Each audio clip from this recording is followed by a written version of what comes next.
क्या मध्य प्रदेश में विकास परियोजनाओं के नाम पर जमीन का खेल खेला गया? क्या इन आरोपों की निष्पक्ष जांच होगी या फिर ये मामला भी राजनीतिक बयानबाजी तक सीमित रह जाएगा? आइए संक्षेप में जानते हैं इस रिपोर्ट में। नमस्कार, मैं उजाला, आप देख रहे हैं सत्य सर्वोच्च न्यूज।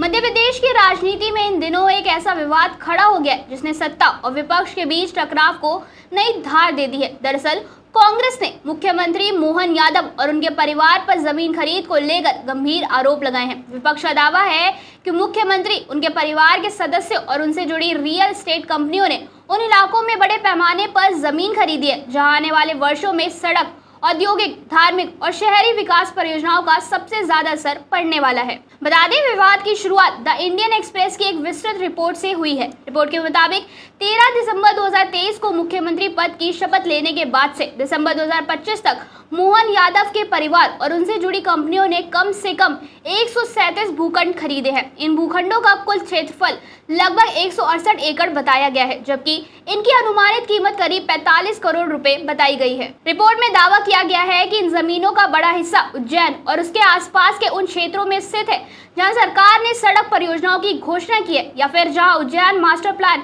2035 के तहत भूमि उपयोग को कृषि से बदलकर आवासीय और व्यावसायिक श्रेणी में परिवर्तित किया जाना प्रस्तावित है। बताते चले, उज्जैन केवल एक धार्मिक नगरी ही नहीं है बल्कि महाकाल लोक, सिंहस्थ और पर्यटन आधारित विकास योजनाओं का प्रमुख केंद्र भी बन चुका है। पिछले कुछ वर्षों में यहाँ सड़क, रिंग रोड, धार्मिक कॉरिडोर, टाउनशिप और अन्य आधारभूत संरचना परियोजनाओं पर तेजी से काम हुआ है। ऐसे में इन क्षेत्रों में जमीनों की कीमतों में बढ़ोतरी की संभावना पहले से ही कई अधिक मानी जा रही है। रिपोर्ट के अनुसार मुख्यमंत्री मोहन यादव और उनके परिवार के पास पहले से ही उज्जैन और आसपास के इलाकों में कम से कम 108 भूखंड मौजूद है। इनमें से लगभग 85 एकड़ जमीन वर्ष 2021 से 2023 के बीच खरीदी गई थी, जब मोहन यादव राज्य सरकार में शिक्षा मंत्री थे। दावा किया गया है कि मुख्यमंत्री बनने के बाद परिवार की ओर से खरीदी गई 168 एकड़ जमीन में से करीब 111 एकड़ भूमि ऐसी परियोजनाओं के आसपास स्थित है जिनसे सीधे तौर पर सड़क और बुनियादी ढांचा विकास जुड़ा हुआ है। इतना ही नहीं, रिपोर्ट में कहा गया है कि शहर की सीमा के भीतर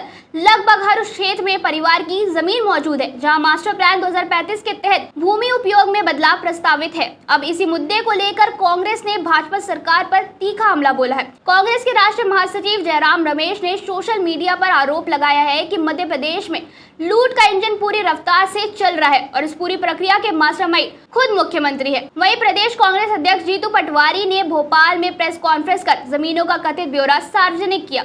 उन्होंने मुख्यमंत्री और उनके परिवार की संपत्तियों के साथ साथ उन इलाकों में हुए विकास कार्यों की सूची भी पेश की है। कांग्रेस का आरोप है कि वर्ष 2025 में ही परिवार और उनसे जुड़ी कंपनियों ने 62 नए भूखंड खरीदे जिनका कुल क्षेत्रफल करीब 92 एकड़ था। यह खरीद उस समय हुई जब उज्जैन में सिंहस्थ से जुड़ी स्थायी परियोजनाएं और कृषि भूमि अधिग्रहण को लेकर किसानों के विरोध की खबरें भी सामने आ रही थी। हालांकि भाजपा ने कांग्रेस के सभी आरोपों को पूरी तरह खारिज कर दिया है। भाजपा नेताओं का कहना है कि मोहन यादव का परिवार वर्षों से वैध व्यवसाय और रियल एस्टेट गतिविधियों से जुड़ा हुआ है। पार्टी का दावा है कि जमीन खरीदना कोई अपराध नहीं है और विपक्ष बिना किसी ठोस सबूत के राजनीतिक लाभ लेने की कोशिश कर रहा है। भाजपा ने यह भी कहा है कि कांग्रेस विकास कार्यों को बदनाम करने और मुख्यमंत्री की छवि खराब करने के उद्देश्य से इस तरह के आरोप लगा रही है। पार्टी नेताओं का कहना है कि सभी लेन देन कानूनी प्रक्रिया के तहत हुए हैं और किसी भी प्रकार की अनियमितता का कोई प्रमाण सामने नहीं आया है। फिलहाल ये मामला केवल जमीन खरीद तक सीमित नहीं रह गया। अब ये राजनीतिक नैतिकता,